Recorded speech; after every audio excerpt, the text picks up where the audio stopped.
It's time for the Sports Desk with Mike, Mark, and Kyle. Stay tuned as we discuss local and national sports from Southeast Missouri and beyond. The Sports Desk with Mike, Mark, and Kyle is brought to you by Royal Retros. If you like cool throwback jerseys of defunct sports teams, Royal Retros is the place to buy. If you go to royalretros.com and you order with the code SPORTSDESK, all one word, you can get a little bit off your order. So check out Royal Retros. And now on with the Sports Desk with Mike, Mark, and Kyle. And we are back on the Sports Desk with Mike, Mark, and Kyle. I'm Mike Bueller. I'm Mark Sanders. And home of the first place LA Rams, this is Kyle Roberts. And we have another full show today. We are going to talk football, and more football. And we're going to start off by doing a recap of last week's high school football games. Leading off, the Poplar Bluff Mules got a very nice and very dominating win over the Kennett Indians, I believe, to the tune of 34-8. Yeah, good for the Mules. You know, they're showing some late season life. I don't think it's as dramatic as what we saw last season, but it's good to see that they're not going to sneak out of this year with only one win. And let's see if they can build on that momentum with this Friday's game as well. Then they actually have a pretty good chance to do that. We're going to talk more about that in a bit, but I was a little surprised when I heard after last Friday night that Chaminade took on Hillsboro and absolutely whipped the Hillsboro Hawks, which bodes well for our chances against Hillsboro since we took Chaminade to the wire earlier this season. Well, and also we have a pretty good record against Hillsboro. In fact, it was a road win against Hillsboro that really propelled the Mules last season to their first round playoff victory on the road against the Farmington Knights. So, yeah, it would be great to end the regular season on that high note, and I think they've got a good shot. I do too, but we'll talk more about that in a bit. The next thing we're going to talk about, going back to this past Friday night, the Dexter Bearcats went up to Park Hills and got stunned by the host Rebels, blowing a 14-point lead and losing 22-21. And, you know, to make matters even worse than that, the play that really lost them the game was a fourth down play in which Park Hills made a long pass. I mean, they were in their own territory, and they completed a long pass down to the Dexter 6-yard line. The one thing that we always have to remember is that these are kids. I mean, I know, you know, they're very large teenagers, but from my point of view at 57 years old, these are children. They are out there playing a game, and kids make mistakes. So this may actually turn out to be something good for Dexter. I don't think, especially with younger teams like high school teams, that it's good to go into the playoffs undefeated. That happened 2 years ago in girls basketball. Yep. With the Doniphan Donettes. They had an undefeated season and then lost to Notre Dame in the playoffs. They came back last year with 2 or 3 losses on their schedule before the playoffs and went on to win the state championship. So if Coach Jamerson can use last week as a teaching tool rather than a stick with which to figuratively beat his players in practice this week, because it was an ugly loss, it was an unnecessary loss, but if they can learn from it, then I think that might actually be a good thing. And that's a good point. And, you know, and I think that's what will happen.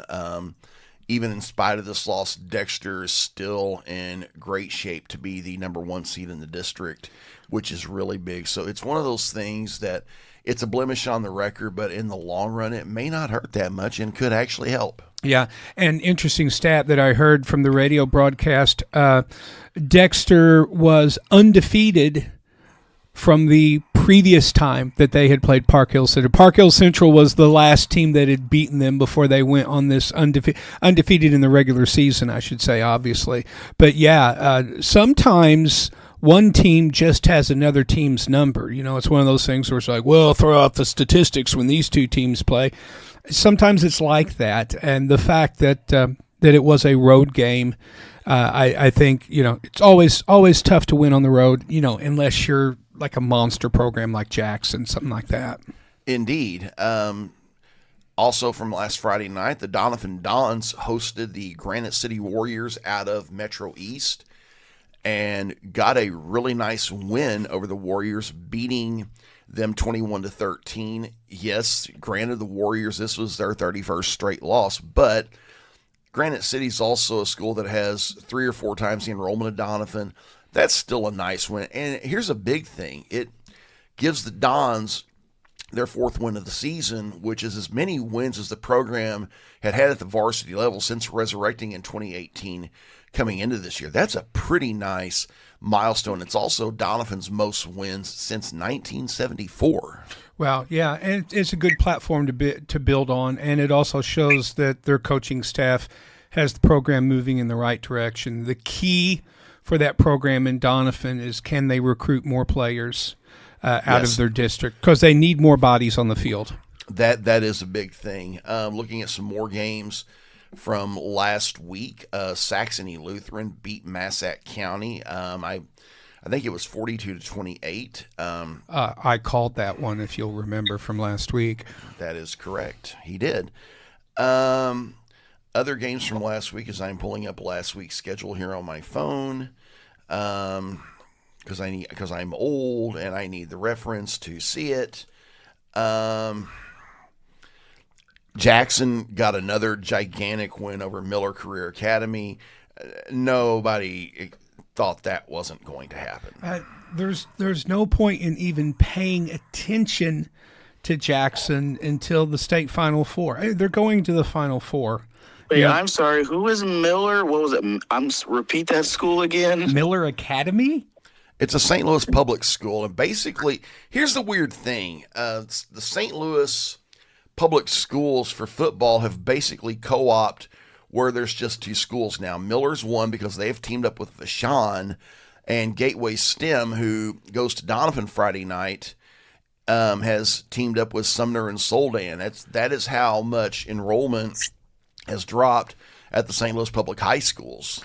Yeah, and this matchup Friday, Donovan against this huge St. Louis school is just ridiculous. I mean, you know, they would have it makes about as much sense as scheduling a game against Jackson. I mean, you know, I'm sure that there has to be reasons, but you know, they're going up against an undefeated school, you know, with this huge population to draw from. It's really sort of an unfair mismatch. I'll have a couple of thoughts on that when we get to our predictions for this week, because there are a couple of interesting things about that game. There's a little bit of history there. Also from last week, Malden lost at Veritas Christian 27-18. Veritas avenged a loss to the Green Wave from last year. Well, a little bit of life from the Malden program. You know, they didn't give up 50 plus, and they didn't get shut out. So in the context of Malden's season this year, that is the arrow pointing in an up direction. You know, again, I'm digging pretty deep into that dark cloud to find a silver lining, but you know, with the kind of year that Malden is having, you have to find your hope wherever you can. Indeed. Other games, Caruthersville got a win at Portageville. Yeah, a surprisingly easy win. I thought Portageville would put up more than a fight, but I guess Caruthersville is just that much better of a team this season. They're pretty good. You were at Charleston and East Prairie. Charleston won that game pretty easily. Yeah, East Prairie, they scored a couple of touchdowns late. Again, I don't cover these teams often enough to know about the rosters, but they had a big enough lead. I imagine it was probably their 9th and 10th graders playing out on defense for the Blue Jays, which allowed East Prairie to score a couple of late touchdowns that absolutely did not matter. It was 34-0 in the fourth quarter. That game had been decided before they played that last 12 minutes. Yeah, a bit of interesting trivia about Charleston. Charleston's starting quarterback is Chase Kirby. Chase's dad is Poplar Bluff Mules legend Shane Kirby, who quarterbacked the Mules to the 10-0 season in 1990 and later coached the Mules to the Sweet 16 in football in 2009. Yeah, Charleston, they got a lot of talent on both sides of the ball. So, I like the team that they have. I like their chances going into the postseason as well. Going around the horn on some games, Festus beat Farmington. Kelly beat Lutheran St. Charles. Hayti beat Alton Marquette. And a little bit of an interesting score, Cape Central rallied to beat Live for Life 17-16. That was my most surprising result of the weekend because, the way that Cape has lost some games at home this season, I really thought that Live for Life was going to come down and just walk away with an easy win. So give that Cape program credit for fighting hard and coming away with the W. Yeah, that was a pretty nice win for Cape Central. Live for Life gets a lot of respect in the state polls, maybe a little more than they should this year. Live for Life, not too long before they played Cape Central, played over at Murfreesboro, Illinois, and came away with a 46-34 win, which Murfreesboro is a good program. But when I saw that Murphy had played Live for Life that close, I said, something, I think Cape has a chance to beat these guys. And my hunch ended up being right, which is kind of nice. I'm just going to say again, it is a ridiculous name for a school. It sounds like one of those 24-hour fitness centers, Live for Life, it's like we're open 24/7, I'm going to have to, just to satisfy my curiosity, I'm going to have to look into how they possibly came up with that name for a school. That sounds completely made up. Well, guys, that takes us into this week's games. Leading off, the Poplar Bluff Mules are closing out the regular season by hosting the Hillsboro Hawks. Like I said earlier, the Hawks are fresh off of a big loss to a Chaminade team that Poplar Bluff played to a touchdown. In fact, it was tied, I think, with a minute to go, and Chaminade scored a touchdown late to get that win during week 2. This game is at Poplar Bluff. I'm going to take the Mules in this one. Yeah, I'm going to be positive for the home team. Yeah, let's pick the Mules to win their final game at home. Dexter is going to Scott City Chaffee. I think Dexter is going to bounce back. Scott City is having a good year, but I think Dexter is going to be fired up. I think Dexter is a little bit better than the Rams. I'm going to take Dexter in this one. Yeah, it's a bounce-back game. Jamerson is going to have that team foaming at the mouth, ready to play. So, yeah, I think it's going to be a big Dexter victory. And as we talked about earlier, Gateway STEM is making the trip down Highway 67 to take on the Donovan Dons. There's an interesting story about that game. Originally, Donovan was going to play Soldan, which is another St. Louis public high school, but because of low numbers, Soldan decided to co-op with Gateway this year, and that led to the Dons picking up Gateway. This is going to be an interesting game because Gateway is the number 9 team in Class 4 as of the last poll I saw. I will say that the Jaguars have benefited from playing a very weak schedule. However, they are arguably the best team that the Dons have played this year. I think Gateway's going to win this one. Well, yeah, I mean, it's an undefeated Class 4 team from St. Louis, so I mean that's a fairly easy prediction. I don't think Donovan's going to win the game. I would like to see them. At least keep it respectable. Not get blown out early, as has so often played. I really hope that Alex Jones is healthy and is able to start at quarterback. And I'd really like to see. Again, I'm just a guy who talks sports on the radio. I don't know anything about coaching teams. But I do know what I see, and what I've seen from the Donovan offense is that their running game doesn't really amount to much in terms of being able to gain yards, and I think a lot of that starts with their offensive line. There's not really a big push. There's rarely holes open. I know a lot of times the offensive calls at Donovan are just 3 runs up the middle for no gain and then a punt.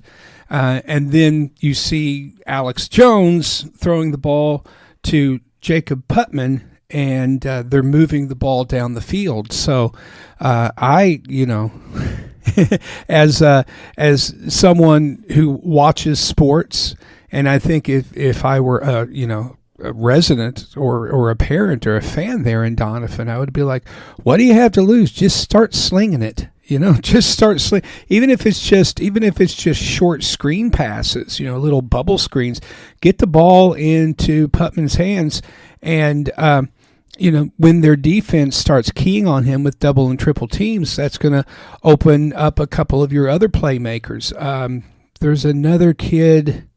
He's a tall wide receiver. He's number 8, but I don't have the roster in front of me. I saw him the other night. He's pretty good. Yeah, he's really fast. And I apologize to everybody in Donovan, including number 8, because I can't remember your name. But yeah, let's.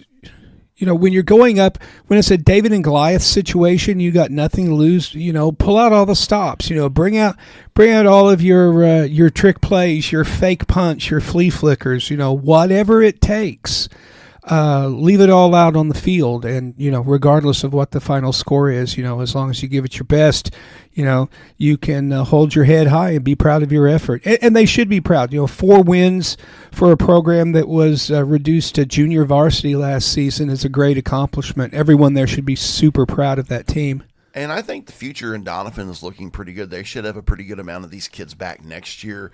Nathan Hampton has done a great job leading this program. I mean, like I said, this is the most varsity wins the Dons have had since 1974. I was in diapers back then, guys. Mark was in first grade, I believe. Yes. I will say this. Alex Jones is just a sophomore this year. So, assuming that he comes back, they're going to have a starting quarterback for the next 2 years. And, at every level of football, having a skilled quarterback is key. And I think that Alex is just going to continue to develop as he gets older, as he gets stronger. I think he's got a really good future ahead of him. I do too. Malden is going to wrap up the regular season by going to Hayti. Hayti, I believe, is healthy now. They have been playing a lot better. They're going to have an easy time in this game. Yeah, I agree with that. And let me just take a step back. I looked up the roster, and I'm talking about Jack Wellington. Yep. Is number 8 for Donovan. He had a touchdown the other night. Yeah. So anyway, sorry, continue. You're good. No, like I said, there's not a lot to say. Hayti is a very clear favorite against Malden. Hayti should have some nice momentum going to the postseason. And I actually think that Malden and Hayti will end up matching up in the first round of the districts the following week back at Hayti. So this is going to be like part 1, and then next week is going to be part 2. Yeah, and Hayti is obviously going to be favored in both of those games. Of course. Other games, Cape Central is going to Kennett. I'm going to take the Tigers to win this one. I think, they're coming off a nice win.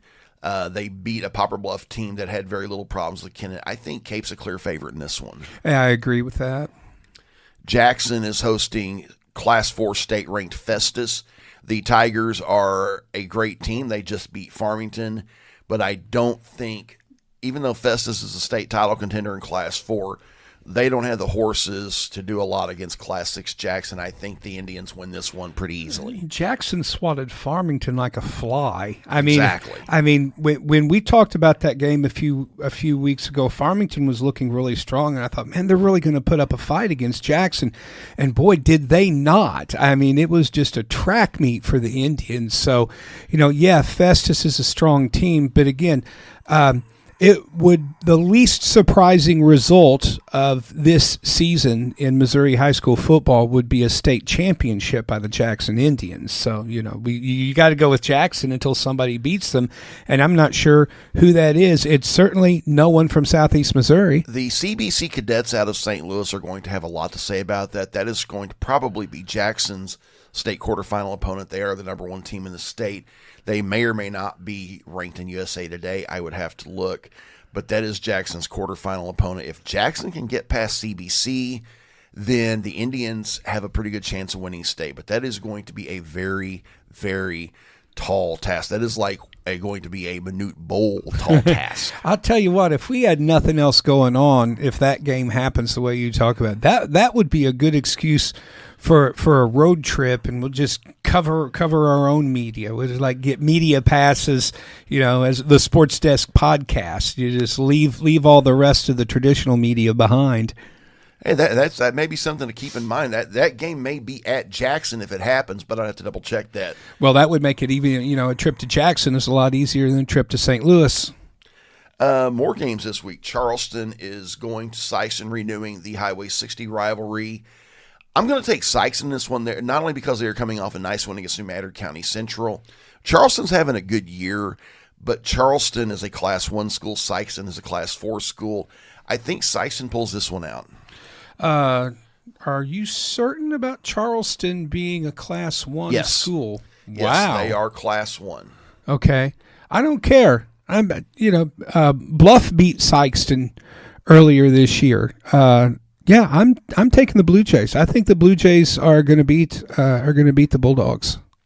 Crothersville's going to St. Genevieve. That's going to be an interesting game. You got Class 2 Crothersville against a tradition-rich Class 3 St. Genevieve team. But I think the Tigers are going to go up to St. Genevieve and slay the Dragons. Yeah, Crothersville's a really powerful team this year. It's the Tigers. Interesting matchup. The Kelly Hawks are hosting Deer Creek Mackinac out of the Peoria area. I don't know a lot about Deer Creek Mackinac. They are 5-3. They, I believe, are a 2A school or in that ballpark in Illinois. I'm going to take them to win this one, but this one could go either way because I don't know much about their Kelly's opponents. Yeah, I tell you what, I don't really understand the way that these games are scheduled. I can understand at the very beginning of the season you get a lot of boot heel teams who are playing Arkansas teams, because they're geographically close by. But the fact that we're playing these teams from Illinois in the St. Louis metro area so late in the season is a bit baffling to me. In the case of Donovan and Saxony Lutheran, it's probably because both of those schools are independent schools and not in a conference. Kelly, I'm not sure why, but speaking of games, games between two teams on each side of the Mississippi. Saxony Lutheran wraps up its first varsity regular season by hosting Redbud, Illinois. The Musketeers, I think, have wrapped up their conference schedule. Saxony, being a first season varsity team, needed to get a few different teams. That's why they played Massac County last week. That's why they're playing Redbud this week. Redbud is a sub 500 team. I'm going to take Saxony Lutheran to win this one. Well, I picked Saxony last week, so I'm going to stay with the hot hand and let it roll and go with the Crusaders. East Prairie is making the trip to Fredericktown. Fredericktown is coming off its first win of the season, a battle of two 1-7 teams. I'm going to take the home team in this one. Just to be contrarian, and just because I was there. And so, by the way, compliments to East Prairie on their facilities. Nicest press box I've been in all season. They had Wi-Fi available for media. Their artificial turf is like a luxury carpet in a Nice. in a 5-star hotel. Really, really impressive facilities out there in East Prairie. So let's just go ahead and go with the Eagles to get their second win of the season. How about that? Cool deal. Park Hill Central is going to Farmington.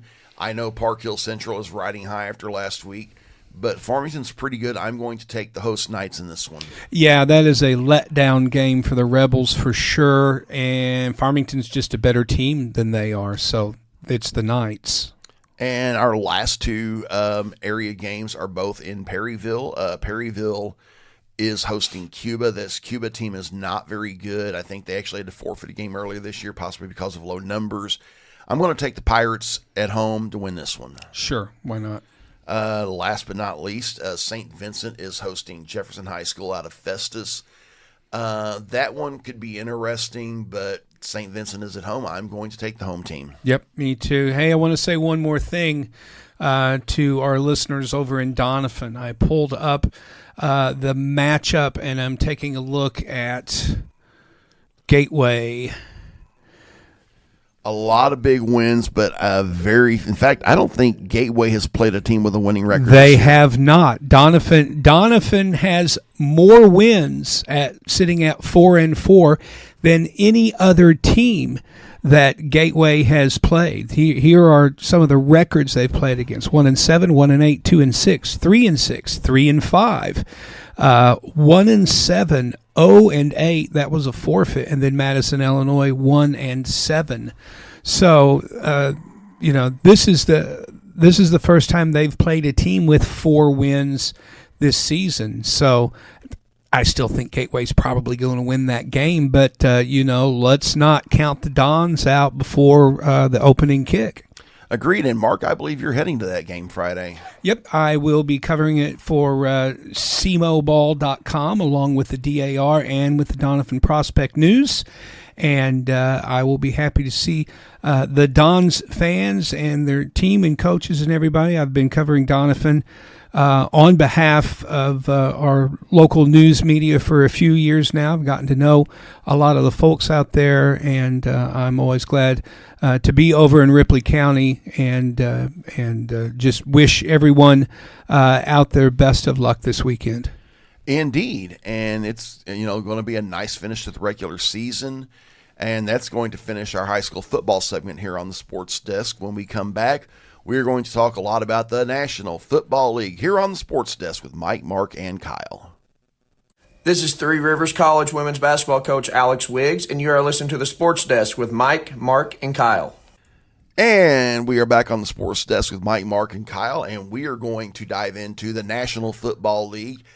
I'm going to lead off by talking about the Tennessee Titans. We played our first game under interim head coach Mike McCoy.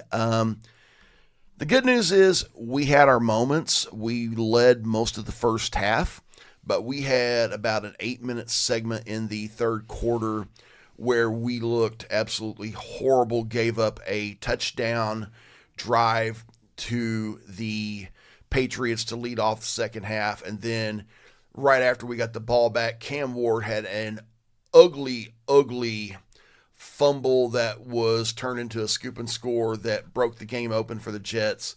I mean, not the Jets, the Patriots. And the Patriots won 31-13. Like I said, though, we did not look near as horrible as I thought we would. A lot of people, I think, like me, figured the Patriots were going to come in and do something like winning 48-10. I mean, we were having visions of what happened in Foxborough in 2009 when the Patriots beat us 59-0. I really thought we might have a repeat of that. We didn't. We have a long way to go. Unfortunately, our last 2 games before the bye we are playing the Colts in Indy. That could be very ugly too. And then we close out our stretch before the bye by hosting the San Diego Chargers. We can talk more about that game next week. But the thing that would make me most angry as a Titans fan is that you used to have Mike Vrabel as your head coach, and the owner, for reasons that pass understanding, fired him. It's like part of the problem with this league is that owners are way too quick to fire the leads of their organizations, and you can't. I mean, and I'm speaking to myself and all the rest of the Vikings fans. Okay, the worst thing that could happen for the Vikings franchise is to listen to the fans and fire Kwesi Adolfo-Mensa, fire Kevin O'Connell, just get him out of there. I mean, it's like it would set the franchise back another 10 years to start over in the midst of the system that they have going. And frankly, you guys just overreacted when you let Vrabel go. It's like, yeah, it was disappointing that he couldn't get over the top, that he couldn't get past the Chiefs. But I mean, please show me a team other than Philadelphia that has gotten past the Chiefs in the past 4 years. And there's no shame in losing to Kansas City in the playoffs. And Mike, I'll ask you this: at the time when the Titans fired Mike Vrabel, this was a case of them thinking that the grass was greener on the other side. Did you genuinely believe that there were better viable coaching options at that time?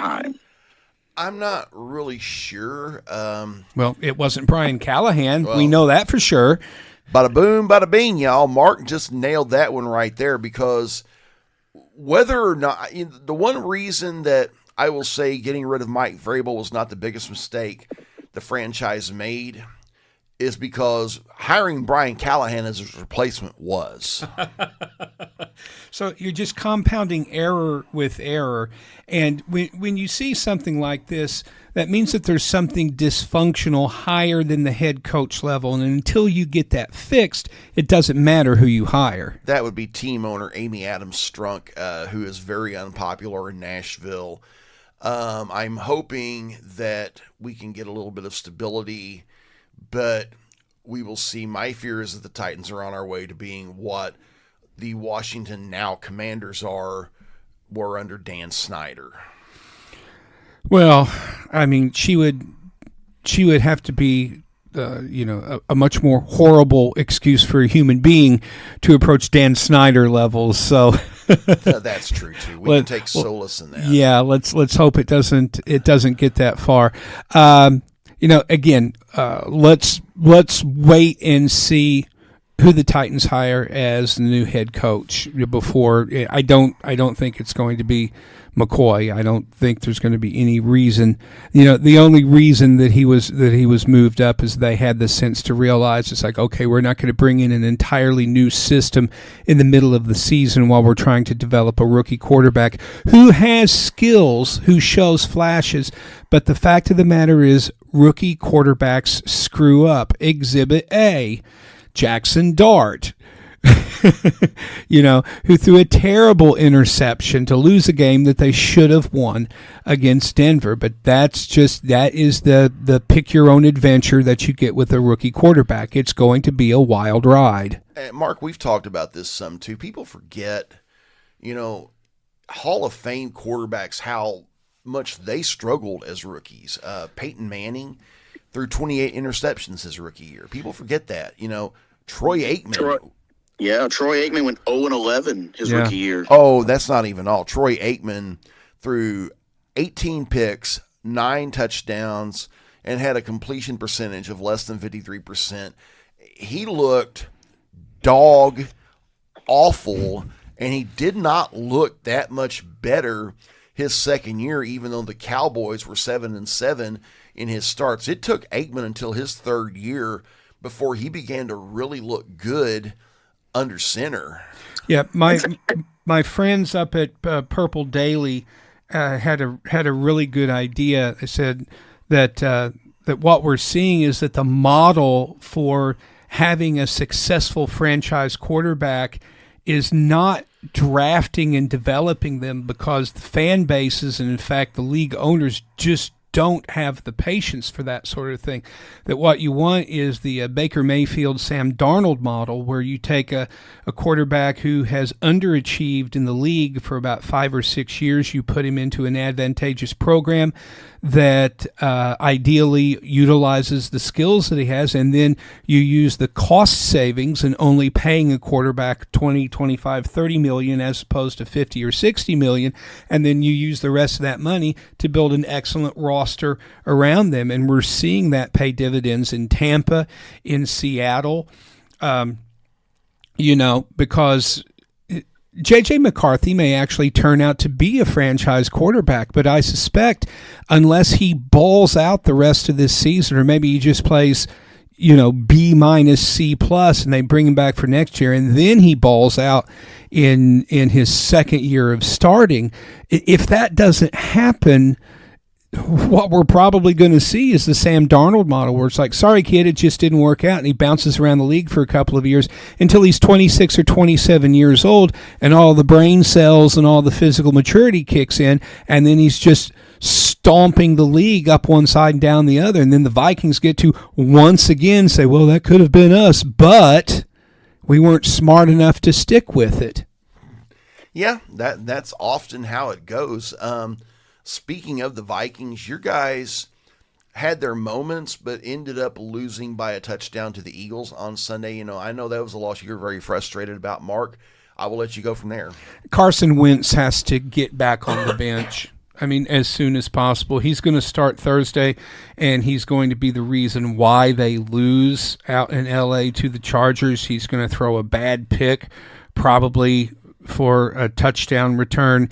He's going to fail to hit wide open receivers in the red zone. They're going to have to settle for field goals when they should have wanted for touchdowns.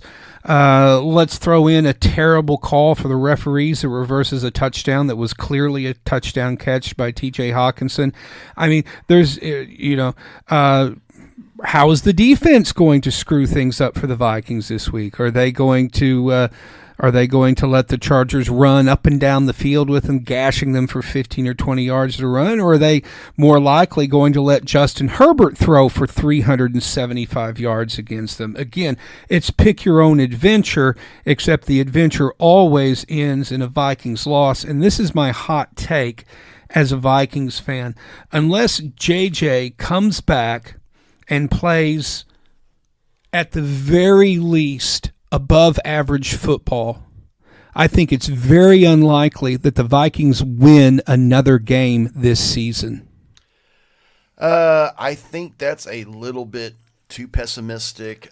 Show me the win on the schedule. I mean, let's say JJ comes back and he's not much better than Carson Wentz. Where is the win on the schedule?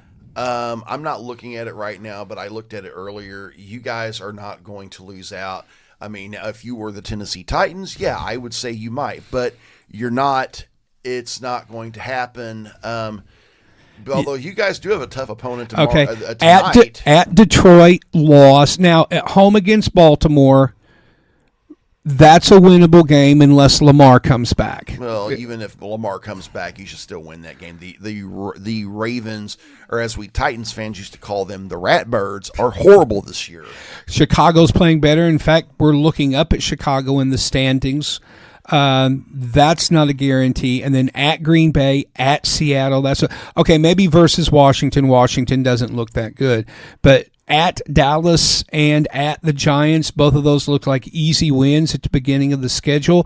Now, Dallas's offense is virtually unstoppable. New York is frisky again, and then we close out the season versus Detroit and Green Bay. So, okay, I'll be as optimistic as I can and say, okay, maybe we get 2 or 3 more wins, but that's still only going to be a 5 or 6 win season for the Vikes. That could happen, but we will see. And McCarthy may surprise you when he comes back. I mean, you never know. Well, that's what I'm hopeful for. But the best quote from the classic Apple TV series Ted Lasso: "It's the hope that kills you," and there's nothing worse for Vikings fans than hope. Oh yeah, I feel what you're saying. Kyle, that's deep.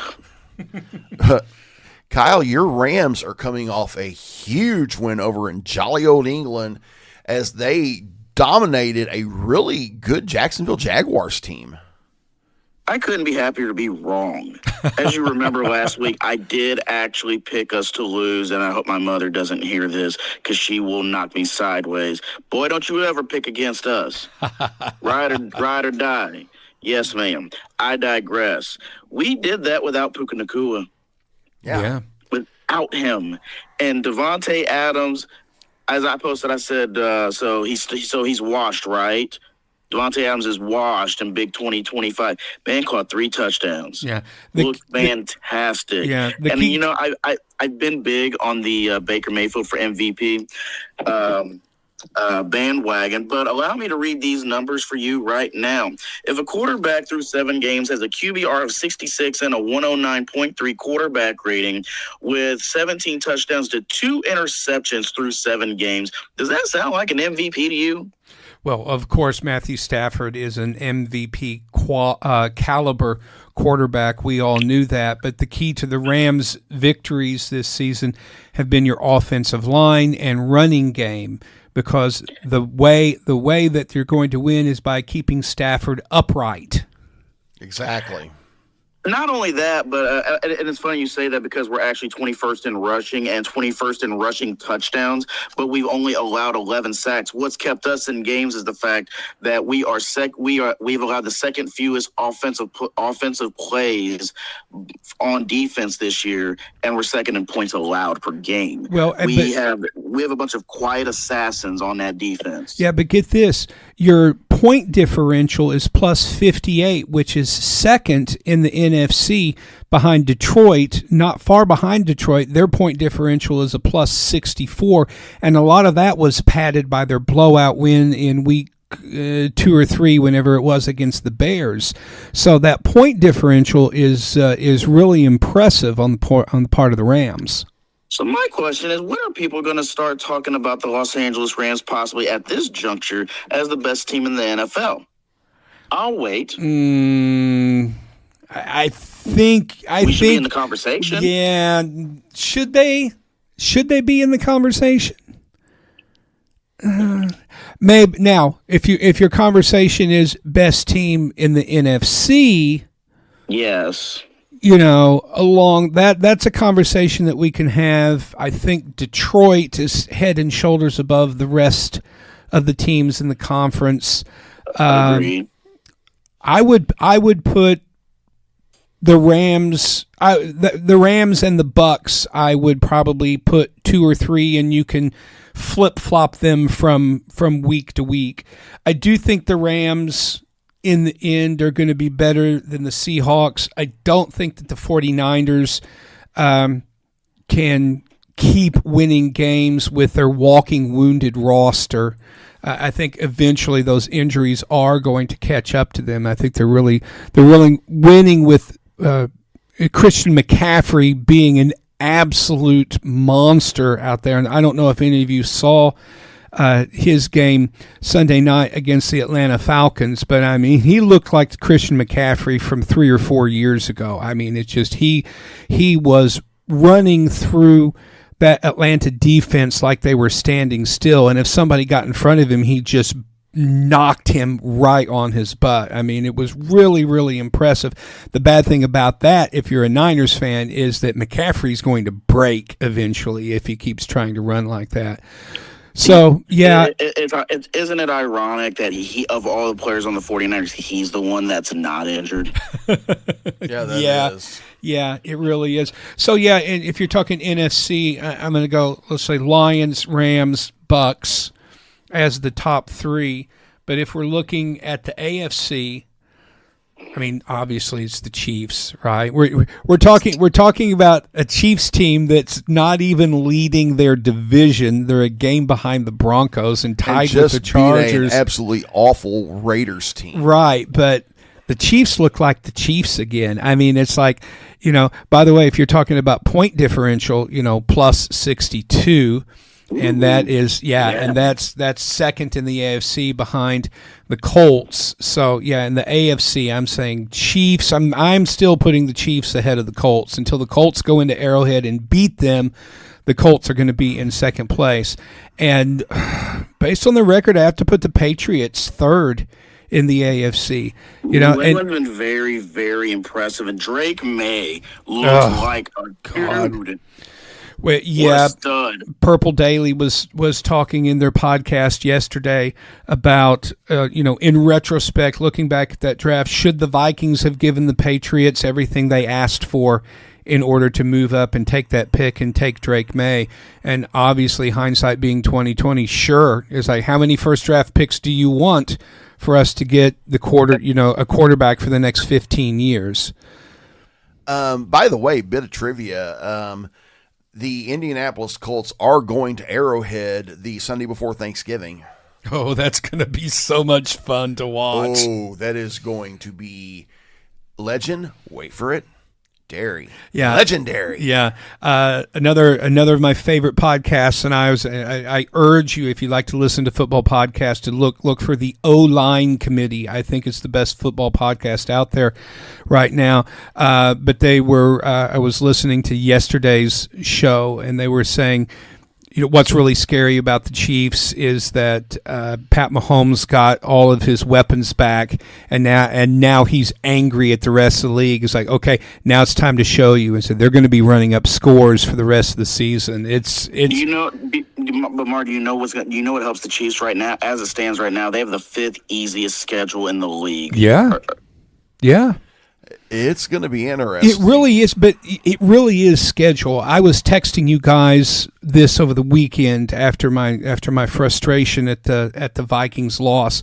It's like, the Vikings aren't going to go to the playoffs this season. It's very unlikely. I mean, JJ would have to just come back and ball out, and in a way, that we hoped we would see him play, and that he showed flashes of in the preseason and in training camp, but that we haven't seen in the regular season. And yes, it is still a possibility, but even if he does, this is his first year playing quarterback, so he's going to make first-year mistakes. That is inevitable. But let's throw all that away. Let's just assume that the Vikings don't make the playoffs. I want them to finish with no more than 4 or 5 wins. I want another top 10 draft pick. Now, we're not going to use a top 10 pick on a center, but my God, do we need it on a shutdown cornerback. The Vikings said A.J. Brown did whatever he wanted against the Vikings secondary last Sunday,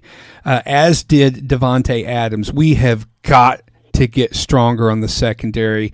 It's the players we have, Isaiah Rodgers and Byron Murphy Jr., I mean, they are good players, but when you're putting them up against that type of caliber receiver, that number one receiver who can someone like Justin Jefferson who can always get open no matter what, we have to find our Sauce Gardner. We have to find our Patrick Surtain. It's an absolute imperative, so I think it's going to be better for the Vikings not to win too many more games this season so that we can take a high draft pick to really fill these glaring holes on our team. It's going to be interesting. We're going to do our lightning round real quick and just do our quick football picks for this week. I am going to take the Los Angeles Chargers over the Minnesota Vikings. Mark and Kyle, who do you have winning that game? I'm not picking the. I'm seriously. You're not picking your guys. I'm not picking the Vikings to win another game this season. I told you that was my hot take. It's like until they win a game, I don't believe they're going to win a game. Well, I mean, even with the Chargers, all the injuries they have in the backfield and at both tackles, I'm still going to take them to win. I am going to take the Atlanta Falcons at home over the Miami Dolphins, the hapless Miami Dolphins. The Dolphins are an absolute tire fire. It's so bad they're not even bothering to fire Mike McDaniel. They're just like, oh, what the hell, do whatever you want. It doesn't matter. I think they may actually be literally tanking. Just let's let this end as badly as possible. So, they know that Tua is washed, and it's like maybe we can get our number one quarterback in here. I don't know what they're going to do with Tua's contract other than eat it. They're going to have no choice at this point. Yeah. The Atlanta is an impressive young football team, and Michael Penix, Bijan Robinson, who, when you isolate individual running back talent in the NFL, I believe he is the single most talented running back in all of football. And Drake London never gets enough love as the best possession receiver, and dude is probably going to wind up being like Larry Fitzgerald, more catches than more tackles than drops in his career. I know, but they're going to win big. Well, I mean, we say that they are, but they've been so bipolar this year. They dominate the Vikings, and then they go and get shut out by the Panthers. Explain that. Also beating and dominating the Buffalo Bills. Atlanta's main Achilles heel this year has been their field goal, their field goal kicking, because they're going into last week they were number 2 in total offense in the NFL, but they were 20th in points per game because of their field goal kicking. Well, you solve that problem by scoring touchdowns, and when you got Bijan Robinson, once you get in the red zone, just feed Bijan and let him run. Literally, it's going to be interesting. Hopping right along, I am taking the Bengals at home against the Jets. The Bengals have found new life under Joe Flacco. Flacco. Yeah, the Jets lose again. The winner of the Icy Hot Bowl. And, did you say they were playing the New York Jets? Yes. Excuse me. Here on the Sports Desk with Mike, Mark, and Kyle, I'm going to announce an unofficial Jackass of the Week award winner is Jets owner Woody Johnson, if I may. Quoted this week, he buried his quarterback, Justin Fields, but stood behind winless head coach Aaron Glenn and said, quote, "It looks like Glenn is turning around part of it. As, by the way, Fields has been benched. Tyrod Taylor will start against the Bengals." And he said, "It's hard when you have a quarterback with the rating that we've got. He has the ability, but something is not jiving. If you look at any head coach with a quarterback like that, you are going to see similar results across the league. You have to play consistently at that position, and that's what we're going to try to do for the remainder of the season." Need I remind you, Woody Johnson bought the Jets in the year January of 2000. Do you know what happened in January of 2000 with the New York Jets? They hired Bill Belichick as their head coach. Do you know what Bill did the next day? He quit. Yep, that's right. Yes, the Jets are the franchise that is most like the Washington football team, in that the only thing that is going to turn that ship around is for Woody Johnson to sell the team to somebody who's actually interested in winning. He needs to look in the mirror when he's talking, because he's the one who signs Justin Fields' checks, and there's nothing that happened over the time that Fields was in Chicago that would make you believe that he could actually succeed as a starting quarterback. Yeah, that's Woody Johnson. But let me ask you guys this real quick. If you think about a guy like Justin Fields and the teams he's played for and has started for, when have you known the Jets or Bears to be able to develop quarterbacks? Exactly. Well, but he was in Pittsburgh last year. Now Pittsburgh's not known as quarterback development, but I trust Mike Tomlin's judgment in terms of football talent, and he did not see any reason to keep Fields on the team. In fact, he benched him for Russell Wilson last season. We all know how cooked Russ is. So. Good point, but good Lord, the winner of the Icy Hot Bowl, the Bengals, last week they're gonna steamroll. And look at Joe. He found a very simple formula: throw it to Jamar Chase as much as humanly possible. You'd be amazed what happens. Sounds like a plan. We're gonna hop right along. A lot of these games coming up are pretty easy ones. I'm just gonna rattle them off real quick and let you guys come in. I am taking the Patriots over the Browns in Foxborough. Eagles at home over the Giants, the Bills to go into Carolina and win. The Panthers have been doing some good things, but this is the Buffalo Bills. I'm going to take the Bears on the road against the Ravens, and I'm going to take the Niners to go to Houston and win. In the rest of our afternoon games, the Buccaneers are I take them to win at New Orleans. I'm taking the Cowboys to win in Denver, and of course I'm taking the Colts to win in Nashville. Guys, I'll let you give your thoughts on those games. Yeah, I don't. The only thing I'm going to dispute, I'm down with New England. I think the Giants beat the Eagles again. Interesting. Yeah, I mean, here's the thing: the Vikings outgained the Eagles last week. They outgained them in yards. They had a longer time of possession. They ran more plays. The Vikings' problem is that their defense gave up big touchdown passes to Hurts and his receivers. Giants are not going to make that same mistake. I know the game is in Philly, but I think the Giants are going to win that. I also picked Chicago over Baltimore, San Francisco over Houston, Tampa over New Orleans, Indy over Tennessee. The really interesting game for me is Dallas at Denver. Agreed. I think that's the pick of your afternoon. Well, actually, it's going to be really hard to decide. Hopefully, let's see. No, they're both on CBS, so I'll have to watch the switchover coverage at the NFL Network, because those are both going to be. Well, I mean, Indy, Tennessee won't be a good game unless you're a Colts fan, but Dallas and Denver is going to be a really good matchup. I think so too. Kyle, what are your thoughts on those games? I'm in love with that Dallas-Denver matchup, and it's a clash because of Dallas' elite offense and very mediocre defense, and Denver's swarming pass rush taking on Dak Prescott. And I just want to say real quick about last week's game. That Giants Broncos game was phenomenal, and what Denver did in that fourth quarter was something I don't think any of us may see for a long, long time. But I'm going to take Denver in a close game because I think too much pass rush is going to cause some issues with Dak trying to get the ball to CeeDee and George Pickens against that secondary. I like Denver in that one. Let's see. The Giants are. You know what? I'm loving it. I'm loving crash out Cam Scatterboo. I'm loving Jackson Dart. Do they have all the firepower of the Philadelphia Eagles on paper? No, but they beat them the first time. I honestly think they sweep them. Did any of us have that on our bingo card this year? Absolutely not. Absolutely not. But yeah, I mean, I don't think I could ever describe myself as a Giants fan. I mean, it's just, I've got no connection there except for my undying love for Cam Scatterboo. As long as he's still running through brick walls, I'm going to pay attention to that team.